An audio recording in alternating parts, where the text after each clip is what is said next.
घर पर खाने के लिए कुछ भी नहीं है। अगर आप थोड़ा खाना दे पाए तो बहुत मेहरबानी होगी। मुझे जो भी पैसे मिलते हैं वो तो आपके देवर नशे में उड़ा देते हैं। ये तुम लोगों का ना रोज रोज का ड्रामा हो गया है। अब देवर जी कमाते नहीं है तो मैं क्या करूं? तुम्हारा पति तो तुम्हारी सारी कमाई दारू में उड़ा देता है। रहने दो भूखा उसे। अरे ऐसे मत बोलिए भाभी, आप तो जानती ही हैं कि वो मन के कितने साफ हैं, पर इस बेरोजगारी के कारण उन्हें दारू पीने की लत लग गई है।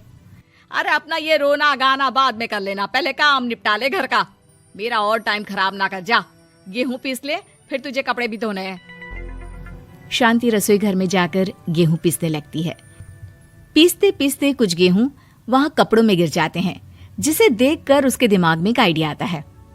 क्यों ना ऐसे ही थोड़े गेहूं मैं अपने पल्लू में बांधकर घर ले जाऊं, फिर एक बर्तन में जमा कर लूंगी और उसे पीसकर रोटी बना लूंगी।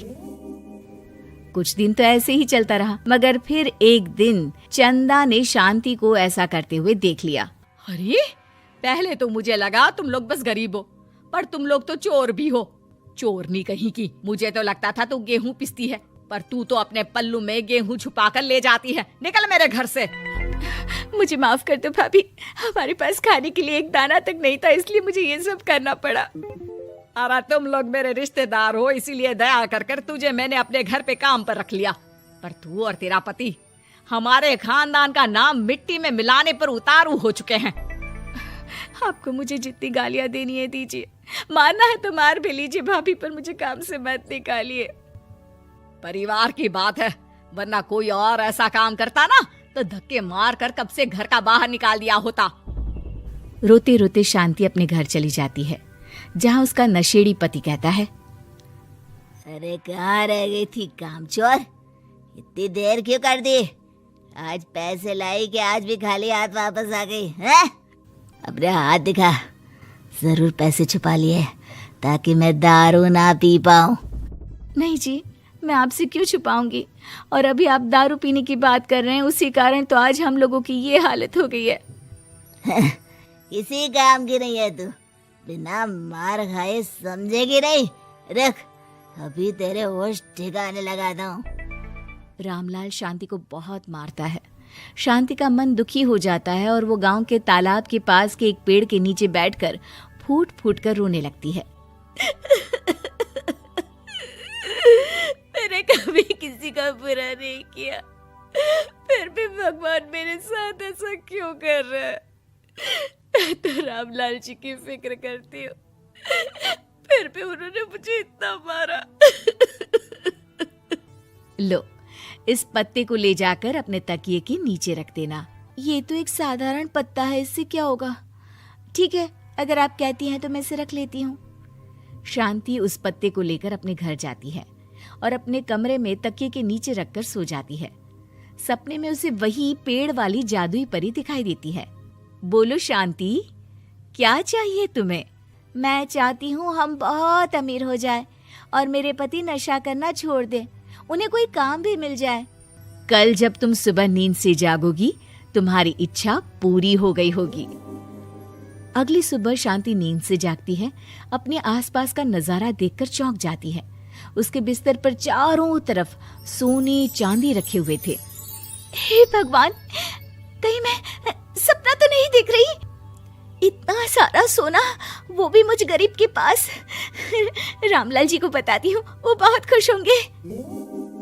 शांति जैसे ही कमरे के बाहर जाती है, वो देखती है कि रामलाल सूट बूट पहने काम के लिए बाहर जा रहा होता है। मुझे शहर में एक नौकरी मिल गई है शांति, मुझे आने में देर हो जाएगी, घर का ध्यान रखना। और इस तरह शांति बहुत अच्छा जीवन बिताने लगती है। उसके पास अब किसी भी चीज की कमी नहीं रह जाती। रातों रात शांति के पास आए इतने पैसों को देखकर उसकी जिठानी उससे पूछती है, अरे क्यों रे शांति, कहीं बड़ा हाथ मारा है क्या? अचानक तुम लोगों के पास इतना पैसा कैसे आ गया? नहीं नहीं भाभी, ये सब तो जादुई परी के दिए हुए पत्ते का कमाल है। शांति जादुई पत्ते के बारे में सारी बात चंदा को बताती है, जिसे सुनकर चंदा के मन में लालच आ जाता है और वो झूठ मूठ रोते हुए उसी पेड़ के नीचे जाती है, जहाँ उसकी रोने की आवाज सुनकर जादुई परी कहती है, क्या हुआ बेटा, क्यों रो रही हो?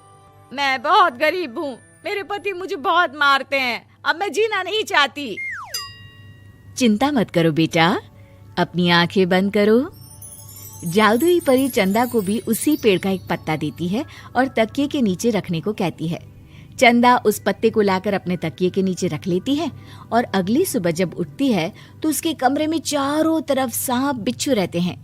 अरे बचाओ बचाओ, कोई मुझे बचाओ। ये कैसा पत्ता है जिसे लाने के बाद उस गरीब शांति के पास तो इतना सारा सोना आ गया, और मेरे चारों तरफ ये सांप बिच्छू। अरे कोई बचाओ। चंदा अपनी जान बचाती हुई शांति के पास जाती है। चलिए भाभी, मुझे लगता है आपके घर में सांप बिच्छू को बस जादुई परी ही हटा सकती है। दोनों मिलकर जादुई परी के पास जाते हैं। ये सब तुम्हारे बुरे इरादों का नतीजा है चंदा। तुम झूठ मूठ बस पैसे के लालच के कारण यहाँ आकर रो रही थी, इसीलिए तुम्हें जादुई पत्ते ने उसकी सजा दी। अरे मुझे माफ कर दीजिए जादुई परी, मेरे मन में लालच आ गया था। अरे शांति, तुम भी मुझे माफ कर दो, मैंने तुम्हारे साथ बहुत गलत किया है, फिर भी तुम मेरी मदद के लिए आई। चंदा को अपनी गलती का एहसास हो जाता है, इसलिए जादुई परी उसके घर से सारे सांप बिच्छू को गायब कर देती है। चंदा और शांति आपस में मिलजुल कर रहने लगती हैं।